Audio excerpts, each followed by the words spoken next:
What's up, everybody? Another day of push and record and talking to y'all. And today is Thursday, and it's the last dress rehearsal for Grease the Musical, which opens tomorrow, Friday, and runs for the next 5 weekends. So really excited about that. A lot of work needs to get done still for us to be able to open tomorrow, but we're making it happen. Today, I wanted to talk about how living within my means has changed my life.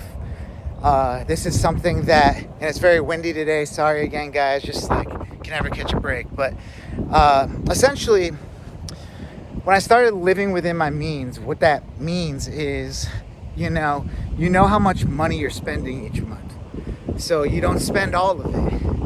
I was talking about the 75, 15, 10% rule, and that means you live off of 75%. The other percent, the 25%, goes towards your future and for making sure that you have stuff there in case things happen, which they will. They have. So, I think it's a matter of like trying to get ahead of that, and that's what living within your means means. If you're worried about money, it's probably because you're not budgeting. You're probably spending more than you're bringing in. You're using credit cards to get ahead and never catching up. And it's just not the way to live, like paycheck to paycheck or behind each paycheck, waiting 2 weeks for that next paycheck to hit because you're broke until then. Like, just no way to live. So, one of the rules I started instilling after I got bailed out, I was pretty much living paycheck to paycheck. Wasn't even doing much. I wasn't making much, but I wasn't doing much, but just my bills added up. I was rent broke, but my little sister actually gave me a check to catch up on my bills for that month and to get ahead 1 month.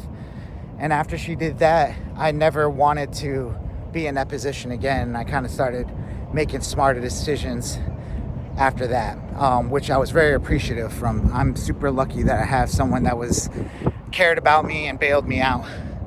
But another thing I thought about was when you're living within your means, you're thinking about all your spending. So that could be maybe food is your biggest spending.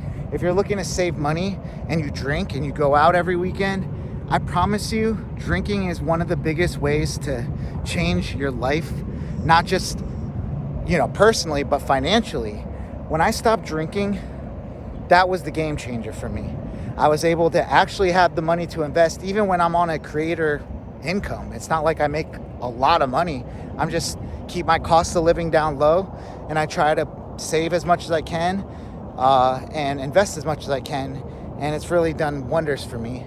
I feel like very confident about my future on this path I'm on, and I think most people can. In future videos, I'll talk about like how I got into investing and how I kind of work with money. I'm not saying I'm the richest person, but it's the long game. It's these little things you do every day that kind of help your life get better. And it really starts with starting small, but having a plan and a goal, and living within your means is one of those. An example of living within your means, something you could do is like, if you ever get a promotion and you're going to move, like I chose to like kind of downgrade, and I spent less on my rent and I was making more in my salary.